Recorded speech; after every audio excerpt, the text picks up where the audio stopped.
Officer Kay Lomas was a teacher before she joined the UK Border Agency.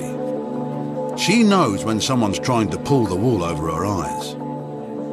Today, she's investigating an Indian national returning to Britain on a student visa. Now, we have your suitcase, the rucksack and this. Are these all of your bags? Yeah.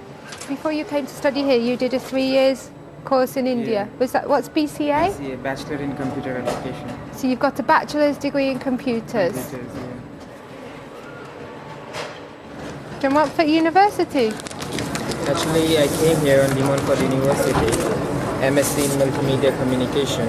Yes. But when I came here, they told me that they don't have enough students for MSc in Multimedia Communication.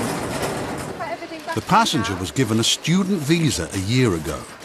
He had a place on a master's degree course at a prestigious Midlands university. The course was cancelled and he now says he's studying at a college in London, even though he lives in Leicester. Officer Lomas reports her findings so far to the Chief Immigration Officer, Sarah Dyson. I've done his bags, not found much in there to be honest.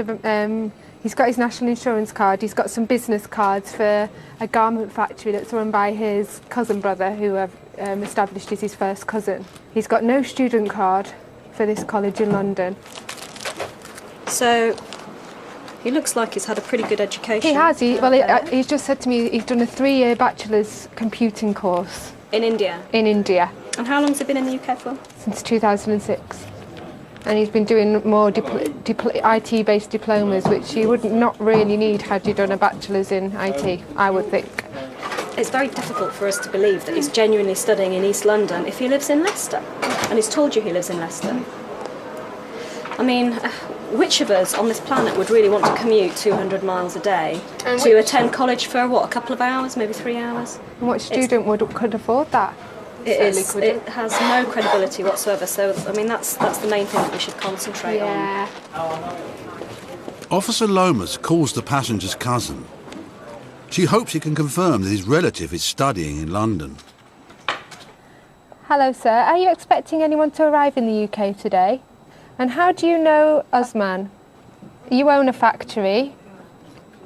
And what kind of factory is it? Manufacturing ladies' wear. So he packs the garments. You mentioned that he's also a student. What does he do? You have no idea what he studies? Every time that he goes to college, do you take him every single time? Yes. So you should be able to tell me which days he goes to college then if you take him there. When was the last time he went to London to college? Last Thursday? Wasn't he in India at that time? He wasn't in UK then, was he? Very vague about when he goes to college, has no idea what he does in college at all, can't tell me which subject he studies, can't tell me the name of the college, but he apparently drops him off there every week, 3 times a week. But he's very clear on his position in the factory, which leads me to believe that, leads me to doubt the fact that he's a full-time student here, because it's just a bit strange to me. Now that doubts are raised over the passenger's studies, Officer Lomas makes a second call. This time to the college where he claims to be studying. Could you just confirm the name of the student that you have? I want to know all the details about his current course, when he started, what's he studying, when was the last time he attended college. Is he studying with you at the moment? It should be quite a simple yes or no answer to that, sir, really. When was the last time he attended? When was the last day that he came to college? 15th of November. Thank you. According to the college, the student has not attended at all in the last 6 months. And what was his attendance rate for his previous course? How can it be 82% if he already missed 4 weeks? Right, so his attendance rate for his last course was 82. Could you tell me a bit more about your college, please? St Paul College. It's on the 3rd floor. Okay.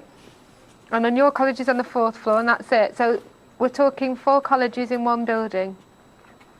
The reason I asked so many questions to him is because what I want to do is go and, if this man is a genuine student, if he is a full-time student here, he should be able to answer basic questions about his tutors, about the modules he studied, about the building, what facilities they've got, how much fees he's paid. So I'm going to put all these questions to him in the interview. If he can answer them all and he's very confident in what he says about his studies, then that's fine. But if he can't tell me these things, obviously that's something that I need to be worried about.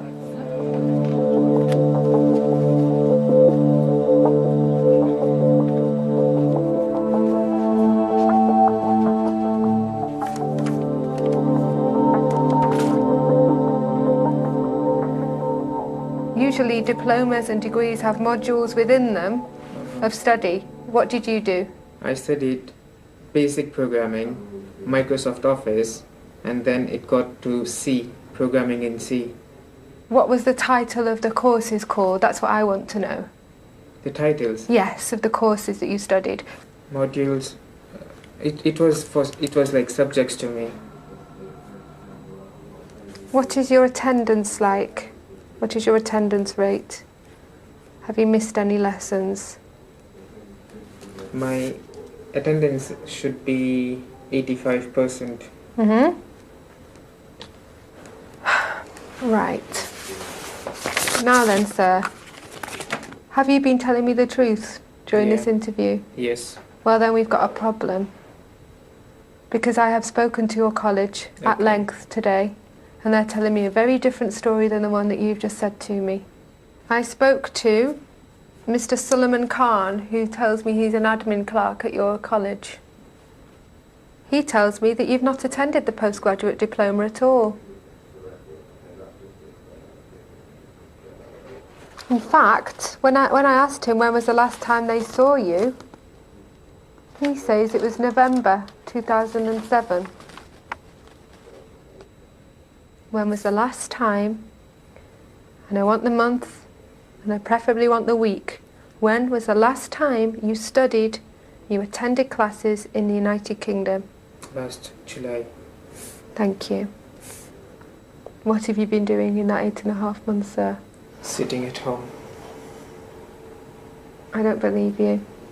You have to. I'm not lying this time.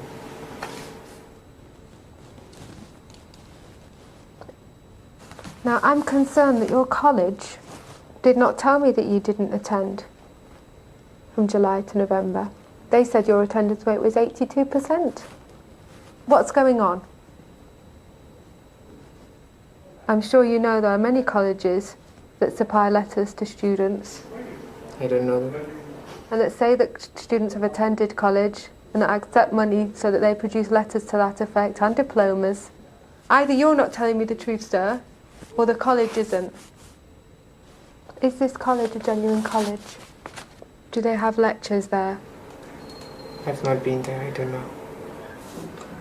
They just told me that your attendance will be done. Your attendance will be done. Did they ever charge you any money, sir, for the fact that they were fixing your attendance? Yes. Okay. What did they charge you 500 quid. for? The attendance. Just to clarify, the £500 was so that they said you had attended when you hadn't attended. Yes. Realising his UK residence permit is in danger of being cancelled, the student makes an appeal. I want to study, ma'am. My future will be ruined. Why would it be ruined? Without a post-graduation, I'm nothing. That's not true. Yes, ma'am, it is.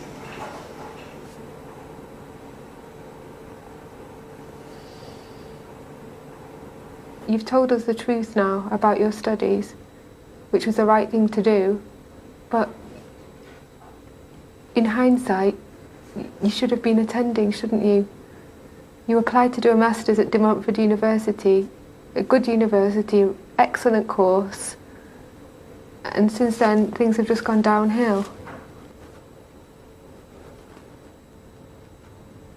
Come on. Obviously he was very upset at the end of the interview there. He's been caught out. I continued to press him on the college because I had an inkling that the college wasn't genuine from what he'd said. In the end, he did admit that they were supplying letters to students. I will pass that on to our intelligence unit and they will check that out, and that college will then be on a list of colleges that we will look into further. Officer Lomas makes her final report to her boss. And he has a UK residence permit issued for the purpose of studies. Okay. Only a month ago. Only a month ago, so he was quite happy to deceive the Home Office only a month ago. Yes. Well, once again, I think without a shadow of a doubt, we'll have to refuse this guy entry and cancel his residence permit. The passenger is refused entry to Britain and put on the next plane back to India. It's not an easy thing to have to be very harsh with somebody like that. But on the other hand, you feel sorry for the people who are genuinely studying here, and then people like that gentleman who would come here and just flout the rules really to get a residence permit and don't study. It's not on. It's estimated that up to 5,000 foreign students a year enrol at British colleges with no intention to study.